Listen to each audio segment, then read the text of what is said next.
தாய் தமிழ் உறவுகளுக்கு வணக்கம். விஜய் ராஜினாமா செய்கின்றார். நடிகர் விஜய் ராஜினாமா செய்கின்றார் என்ற தலைப்பில் இந்த காணொலியை காண்கிறோம். 2026 தமிழக சட்டசபை தேர்தல் சூடுபிடித்துள்ளது. இன்றைய தினம் சிவகங்கையில் நடிகர் விஜய் பிரச்சாரம் செய்கிறார். அவர் செல்கின்ற இடங்களிலெல்லாம் 100 தொகுதிகளிலிருந்து ஆட்களை பணம் கொடுத்து கூட்டி வந்து கூட்டம் கூட்டுவதாக தற்பொழுது சமூக வலைதளங்களில் செய்திகள் பரவி வருகிறது. இந்த சூழ்நிலையில் 2 தொகுதிகளில் நடிகர் விஜய் போட்டியிடுகின்றார். ஒன்று திருச்சி கிழக்கு, இரண்டாவது பெரம்பூர். 2 தொகுதிகளில் நடிகர் விஜய் போட்டியிடுகிறார். 2 தொகுதிகளிலும் வெற்றி பெறுவோம் என நம்புகிறார்.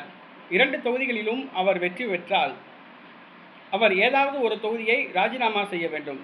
ஆகவே சட்டசபை தேர்தல் முடிவு வந்த பிறகு 2 தொகுதிகளிலும் அவர் வெற்றி பெற்றால் திருச்சி கிழக்கு தொகுதியை அவர் ராஜினாமா செய்ய முடிவு செய்திருப்பதாக கூறப்படுகிறது.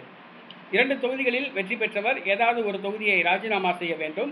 திருச்சி கிழக்கு தொகுதியை அவர் ராஜினாமா செய்வார் என எதிர்பார்க்கப்படுகிறது. ஆக 2 தொகுதிகளிலும் வெற்றி பெறுவோம் என நடிகர் விஜய் நம்புகிறார். ஆனால் கருத்து கணிப்புகள் எல்லாம் அவருக்கு எதிராகவே உள்ளன.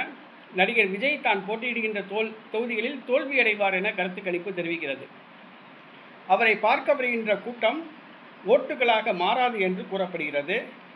4 முதல் 6 தொகுதிகள் தான் விஜய் வெற்றி பெறுவார் என கருத்து கணிப்புகள் தெரிவிக்கின்றன. இந்த சூழ்நிலையில் 2 தொகுதிகளில் வெற்றி பெற்றால் ஏதாவது ஒரு தொகுதியை ராஜினாமா செய்ய வேண்டும். திருச்சி கிழக்கு தொகுதியை ராஜினாமா செய்ய திட்டமிட்டிருப்பதாக கூறப்படுகிறது.